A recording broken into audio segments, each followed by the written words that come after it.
Welcome back to this special hour of Homemade Nation on A&E, presented by Sherwin Williams.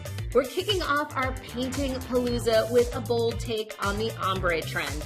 There's something really satisfying about that subtle transition of one color into another, but if you're struggling to pick just one shade, it's the perfect excuse to pick them all. Ombre is the beauty of blending shades into a gradient effect, but I'm going to use a striped technique and some Sherwin Williams paint to create what I'm calling a gradient glow up, because we fancy. Okay, for this project, you're going to need a tape measure, painter's tape, a level, paint rollers, a paint tray, and at least 5 shades of paint. But I'm going with 7 because sometimes I like to be a little extra.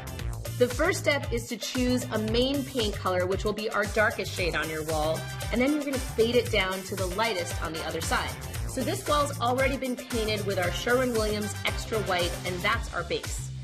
I'm loving this family of blue-greens, and I ordered free color chips from Sherwin-Williams to help hone in on the perfect hues to give this room a tranquil teal makeover.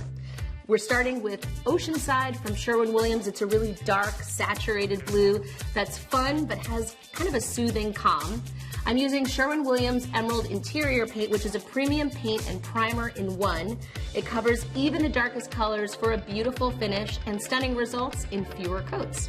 This project is all about crisp paint lines, and I've got a little tip for getting that perfect edge. Okay, first mark off the area you want for the darkest color using painter's tape and a level to make sure it's straight. Then, okay, here's the trick. Just paint it with a little more of the next color in the gradient to seal the tape. After that dries, use a foam roller to paint 2 coats of your chosen color. Then remove your tape while the paint is still wet. Look at that line. Make sure to wait until the paint is totally dry before moving on to the next shade. I'm going with a 6-inch wide gradient stripe.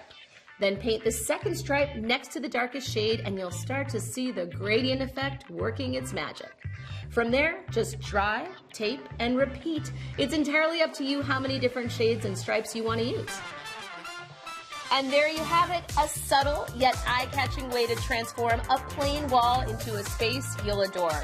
Don't go anywhere because I will be back with more inspiration right here on Homemade Nation on A&E, presented by Sherwin Williams.